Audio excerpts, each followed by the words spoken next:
tout le monde, c'est Ratu208. On se retrouve pour une vidéo très spéciale, puisqu'il s'agira de la review du Transformers Kingdom Dinobot.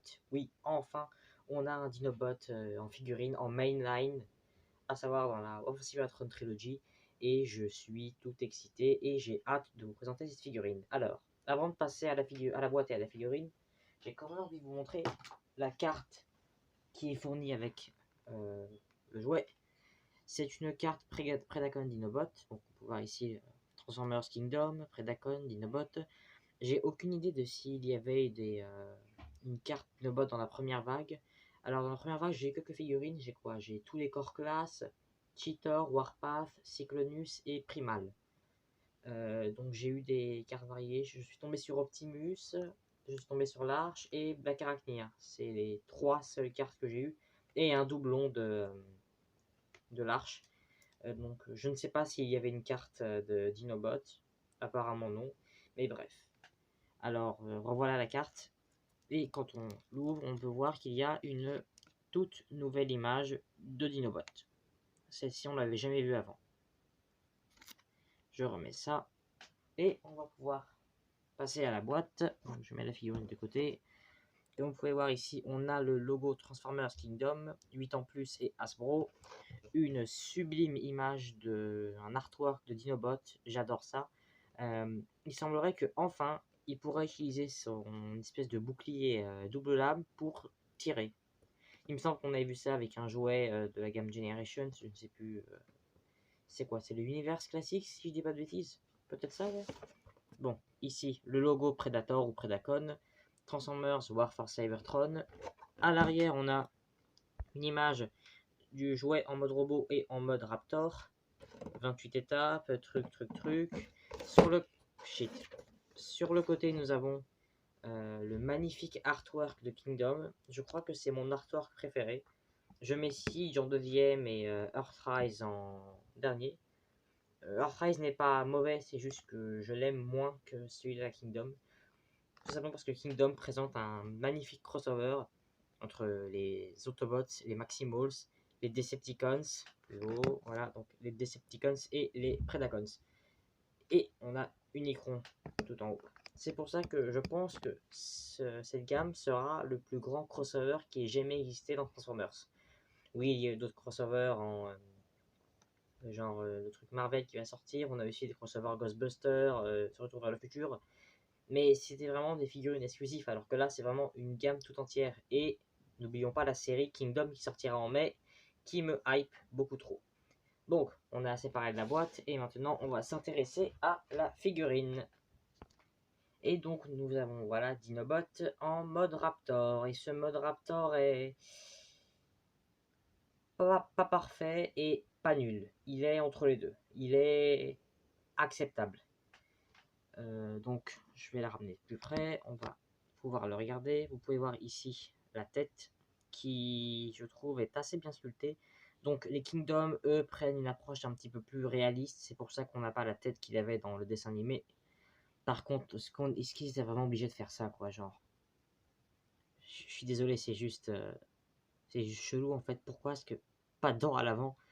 Ils ont fait la même erreur avec le CEO Series 86 Grimlock, et là, ils leur font avec Dinobot. C'est assez dommage, mais bon.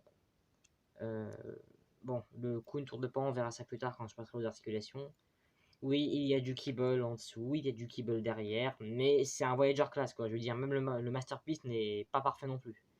Bon, le Masterpiece en mode dino est meilleur que celui-là, mais il est pas parfait non plus. Beaucoup de détails de peinture que j'aime beaucoup, même si ce n'est pas le modèle qu'on a vu dans le dessin animé. Il reprend quand même l'esthétique, en tout cas les couleurs de celui qu'on a vu dans le show. Oui, un peu de kibble par là. Les pieds sont assez bons, je trouve. Peut-être un peu. Ils sont beaucoup plus potables en mode dino qu'en mode robot. La queue est, je la trouve juste trop longue. Regardez, quand vous mettez en dino comme ça, je suis désolé, mais bon, peut-être qu'en caméra ça se voit pas, mais d'ici, la queue elle est juste énorme, quoi. Et puis franchement, non, non, quoi, je veux dire, c'est ridicule ça. En plus, violet, quoi. Donc, comme vous l'avez remarqué, bon, la queue peut se retirer et c'est son sabre qui est à l'intérieur. Mais je veux dire, bon, ce que j'ai bien aimé, c'est que, est-ce que ce sera visible? Focus, focus, focus. Focus. Bon, ce sera peut-être pas visible, mais même si c'est pas en rose, ils ont quand même fait l'effort de créer un effet d'écaille au bout. Donc c'est déjà ça. Donc passons aux articulations du mode dinosaure. Alors comme articulation, comme je l'ai dit, la tête ne peut pas bouger, ce qui est extrêmement décevant pour une figurine comme ça. Je veux dire, pourquoi est-ce qu'il pourrait pas bouger la tête? Au moins la bouche peut s'ouvrir, mais quand même avec les dents manquantes à l'avant, c'est juste moche quoi. On peut rabaisser la tête complètement, mais ça a un énorme creux, un énorme gap ici dont je ne suis absolument pas fan. Et à la limite, si vous pouvez la bouger juste comme ça reste un petit peu caché, mais pour le reste, non, vous la mettez comme ça, ouais, ça commence à casser le truc, donc c'est vraiment pas ouf. Les bras, eux, sont assez bien articulés, rotation 360 degrés, ici, rotation au niveau du coude, oui, voilà. Et les mains peuvent tourner et il y a un ball joint. Donc, et elles peuvent faire ça aussi. Ça, c'est plus pour la transformation, mais voilà. Les mains aussi, je ne suis pas fan. Je veux dire, pourquoi est-ce qu'il doit forcément les avoir genre, comme ça? Je veux dire, peut-être que je ne suis pas expert en dinosaures, mais peut-être que c'est comme ça. Hein, Edouard, si tu vois cette vidéo, merci de me le confirmer dans les commentaires. Hein. Et les pieds ça ne bouge pas. À part les genoux, peut-être, ça tourne, ça fait ça, mais non. Ça ne bouge pas, c'est statique. Maintenant, pour les comparaisons de taille en mode dino, je vais ramener le Kingdom Cheetor. Donc, l'échelle du dessin animé est respectée. Et l'échelle dans la vraie vie, je n'en sais absolument rien. Le voici ensuite avec Attrape. Et ouais, pareil, échelle du dessin animé assez respectée. Le voici à côté de... je crois que l'échelle du dessin animé est respectée. Voilà la fameuse scène de l'épisode 1. You are welcome to join us, but you shall not lead. I beg to differ. Dinobot, maximize. Et pour finir, le voici à côté du Megatron Beast Wars, l'original. Donc bon, il a pris cher comme vous pouvez le voir, mais là aussi je pense que l'échelle du dessin animé est assez respectée. Peut-être que Dinobot est un petit peu trop grand pour un Raptor, mais comme j'ai dit, je ne suis pas expert en dinosaures, donc je ne peux rien dire là-dessus. Mais ouais, même si cette figurine date quand même de 96-97, je trouve qu'elle rentre bien avec la gamme Kingdom. Bon, on a un nouveau Megatron qui arrive et que je vais sûrement prendre, mais ouais, celle-ci reste pas mal. Donc, je suppose qu'on va maintenant passer à la transformation. Alors, pour commencer, on va retirer la queue, comme je l'ai montré tout à l'heure. Ce n'est pas du parse forming, vu que ça devient ses armes. Voilà. Ensuite, ce que vous pouvez faire, c'est abaisser la tête, comme ceci. Vous pouvez soulever les pattes du mode dinosaure et refermer les mains et les clipser. Vous entendez ce petit clips? Voilà. Et mettez-les comme moi. C'est ce que j'aime bien faire, c'est les mettre sur le côté comme ça. Ensuite, pour les jambes, comme vous pouvez voir ici, elles sont attachées. On va juste avoir à les déclipser. Et tout ramener. On déclipse. Et on ramène... Non, trop de spoiler. Voilà. On ramène le tout. Ensuite, on peut soulever le haut du mode dino et on va s'attaquer aux pieds. Vous avez juste à refermer ici et ici et à sortir les pieds et le talon si il veut bien sortir. Voilà. Pareil de l'autre côté. Voilà, donc là vous avez déjà les jambes qui sont faites. On peut dès maintenant retourner complètement. Pour le haut, on va retirer cette partie qui était un bout de la queue et on voit sa magnifique tête. On ramène tout ça vers derrière, on rabaisse sur ce hinge ici et on aura juste à clipser ce peg dans le trou. Voilà, ça devrait le faire. Et on rentre ça bien dedans. On a presque fini pour le haut. Ce que vous allez faire pour les deux parties qui formaient les cuisses, vous allez l'ouvrir sur les côtés comme ceci. Voilà. Pareil de l'autre côté. Et vous pouvez tout ramener ici pour former le chest. Et cette étape doit être ma favorite parce que j'adore la manière dont le chest du dessin animé a été reproduit ici.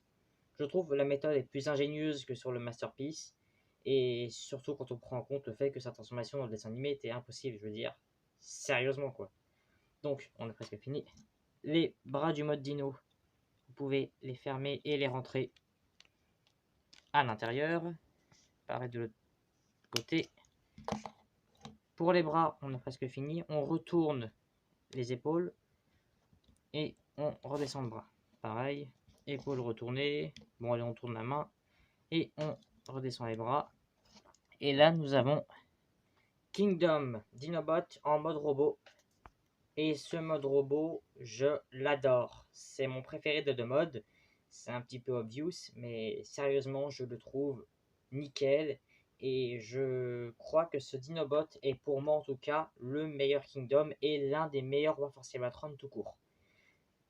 Alors, je vais l'approcher pour qu'on puisse mieux regarder ces détails. Donc déjà, pour commencer, la tête, que je trouve est sublime. Voilà, donc beaucoup de détails au niveau de la bouche, du nez, des yeux. Franchement, c'est la tête du Masterpiece, mais juste rétrécie. Elle est juste sublime. Bon, la peinture est un petit peu moins vibrante que sur le Masterpiece, mais quand même très bien faite. Ici aussi, les épaulettes sont très bien faites. Les bras sont peut-être un petit peu trop longs et les mains un petit peu trop grosses, mais ça ne me dérange pas personnellement. Le torse, comme je l'ai dit, je l'adore, il est extrêmement ingénieux. Bon, ici on peut voir par exemple l'œil du mode dinosaure.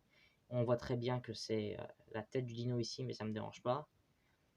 Sur les côtés aussi, j'ai bien aimé le fait qu'ils ont rajouté ce petit détail bleu. Parce que dans le Masterpiece et dans le show du dessin animé, cette pièce bleue continuait jusqu'à même au backpack. Sauf que là, comme vous pouvez voir, il y a un backpack et ça ne représente pas tellement ce qu'on voit dans le dessin animé, mais je dirai pourquoi après. Les jambes aussi, cette partie-là n'a rien à voir avec ce qu'on voit dans Beast Wars. Les jambes, elles, essaient d'être assez respectueuses.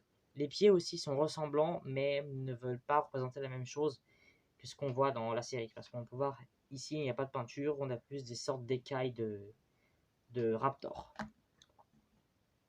Donc ce que je m'apprête à dire n'a absolument rien d'officiel, c'est juste une petite théorie. Je suis presque sûr que cette figurine de Dinobot n'a absolument pas été faite pour représenter le design Beast Wars. Il en est inspiré, certes, mais pas pour le représenter lui en particulier. Je vais vous dire pourquoi. Car sur la carte, je vais essayer de la ramener, comme je vous le disais, sur la carte ici, on peut voir que le design n'est absolument pas inspiré de Beast Wars. Elle est davantage inspirée du jouet que dans le modèle du dessin animé, surtout quand on regarde au niveau de la tête, de comment elle est rangée. Pareil au niveau des jambes, ça ne veut pas représenter le Beast Wars, le Dinobot de Beast Wars. Ça s'inspire et ça veut faire un truc qui y ressemble, ça innove. Et ça, je suis tout pour, je suis fan. Je remets la carte. Comme vous pouvez voir ici, bon, l'image, le Dinobot qui est ici n'est pas le même qui était montré derrière. Mais encore une fois, heureusement j'ai dit qu'il n'y avait rien d'officiel parce que je ne sais pas quelle décision Hasbro a envie de prendre. Et pour la boîte, comme je vous l'ai dit, le design de la boîte s'inspire du design Beast Wars, mais n'a absolument rien à voir. Et donc j'espère que dans la série Kingdom, qui devrait sortir en mai, donc vous savez, pour ceux qui ont vu la série alert spoiler, Dinobot apparaît à la fin et fait un caméo vers les 15 dernières secondes de la série.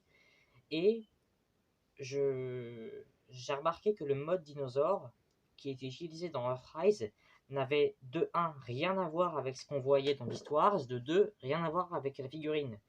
Ce qui me pousse à croire que pour la série Kingdom, ils n'utiliseront ni les designs Beast Wars, ni les designs des jouets en fait. Ils vont essayer de faire quelque chose de complètement nouveau. Après, peut-être que je me trompe, hein. Peut-être que Dinobot aura ce design là. ou même qu'il aura son deuxième Beast Wars, mais je reste quand même un peu méfiant. Et maintenant, passons donc aux accessoires, donc à savoir sa queue qui peut s'ouvrir. Et à l'intérieur, il y a son espèce de lame rotative qui ne rotationne pas. Bon, allez, bref. Oui, donc alors en rose violet, et je sais vraiment pas pourquoi ils ont voulu faire ça. J'ai entendu dire qu'apparemment dans le Masterpiece, il y avait aussi une légère touche de violet et de rose. J'aurais dit que c'était pour être accurate aux jouets de l'époque, mais le jouet de l'époque l'avait en beige. Et la lame rotative, je suis assez déçu car il n'y a absolument aucun détail à l'intérieur. C'est juste la queue qui s'ouvre. Ok. Bon, c'est déjà ça. Et pour lui mettre son équipement, par exemple, on prend la main, on l'ouvre, il y a un trou ici et il y a un peg. Et tout ce que vous avez à faire, c'est rentrer la main et refermer le tout. Donc là, vous l'avez avec son sabre. Et pour le bouclier Speed Blade, je sais pas quoi, on ouvre. Pareil, il y a un tab ici, on a juste à le rentrer. Et là, on a Dinobot qui est complètement armé. Et ouais, c'est très très très très stylé. J'adore. Les fans de Beast Wars reconnaîtront à peu près cette pose. C'est la pose qu'il avait dans le fameux épisode Code of Hero. Bon, pour ceux qui n'ont pas vu, je ne vais pas spoiler ce qui se passe dans cet épisode, mais franchement, j'ai pleuré. Donc, on va passer aux articulations. Alors, la tête est sur un ball joint, donc oui, oui, oui, oui, non, non, non, non, rotation 360 degrés, peut aller sur les côtés. Les épaules ont une articulation indépendante, donc c'est plus pour la transformation, mais on peut s'en servir comme articulation. Pareil, biceps, rotation à 360 degrés. Au niveau des coudes, ça a 90 degrés d'un côté et 80 degrés de l'autre, 80 degrés vers. Bon, ça s'est tiré. Les mains peuvent tourner et sont articulées. Les doigts aussi ne sont pas indépendants, donc, mais c'est déjà bien comme articulation. Le torse peut retourner à 360 degrés. Et c'est assez génial d'avoir ça sur un Dinobot. Ensuite, les cuisses, c'est assez dur, un petit peu comme le Kingdom Primal. Mais on peut, en forçant un petit peu, tourner tout ça à 360 degrés. Je recommande quand même aussi de faire attention, comme l'avait dit le youtubeur Arkane, je ne sais plus quoi, qui a aussi fait la revue du Dinobot. Le paint shipping, j'en ai pas eu pour l'instant, mais apparemment ça peut être un problème avec cette figurine. Alors à manier avec précaution. Les genoux peuvent se plier, pas de rotation aux genoux, et les pieds ont un très joli pivot et peuvent basculer. Donc c'est tout pour les articulations de ce Dinobot. Pour une figurine mainline, je trouve que c'est très très très très très bien. Beaucoup plus d'articulations que certaines figurines, même style G1. Par exemple, il en a beaucoup plus que Hoist ou même Six Gun. Et ouais, donc très belle articulation. Donc, comparaison de taille, le voici à côté de Cheetus. Bon, elle est Cheetor. Le voici à côté de Chibi Mini. Attrape. Et ouais, ces deux-là. Ah là là, duo non reconnu, franchement. Pourquoi vous voulez pas le reconnaître? C'est le meilleur duo Transformers du monde, ça, voyons. Le voici à côté de Primal. Et pour finir, le voici à côté du Megatron Beast Wars original. Si il veut bien tenir debout. Et ouais, voilà.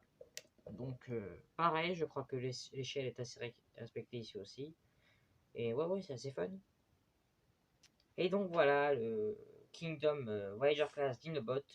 Alors, est-il meilleur que le Masterpiece? Oui et non. Oui, car si on compare le prix et la disponibilité, oui, ce Dinobot-là est meilleur que le Masterpiece. Il faut savoir qu'il sera produit en masse à peu près, vu que c'est une figurine mainland. Pour le prix, quand on compare le Masterpiece qui faisait, je crois, vers les 230 euros, et cette figurine qui fait 28 euros, donc oui, il peut être meilleur que le Masterpiece. En termes de mold en général, pas tellement. On peut voir que le mode dinosaure est extrêmement faible. il n'y a pas assez d'articulation et il y a du cable assez visible. Le mode robot n'est pas parfait non plus. On peut voir qu'il a un backpack assez gros et que les bras doivent être ce que les gens aiment le moins de cette figurine. Des bras un peu trop fins et des mains un petit peu trop grosses. Mais étant donné que c'est, comme je l'ai dit, un petit redesign complet de Dinobot, je pense que cette figurine peut rivaliser avec le Masterpiece. Mais est-ce que ce Dinobot est le meilleur Kingdom? Pour moi, ce Dinobot est le meilleur Kingdom et il n'y en aura pas d'autre jusqu'à la sortie du Titan Class Arc. Cette figurine faisait partie des personnages les plus réclamés par les fans. Dinobot est un personnage très apprécié au sein de la communauté et c'est un personnage qui est juste charismatique, légendaire, honorable et génial. Et il est mon troisième personnage Transformers préféré. Et donc voilà, c'était ça, c'était tout, la review du Transformers Kingdom Voyager Class Dinobot. Si cette vidéo vous a plu, n'hésitez pas à laisser un petit like, à mettre de jolis commentaires et à vous abonner. Ciao ciao ciao.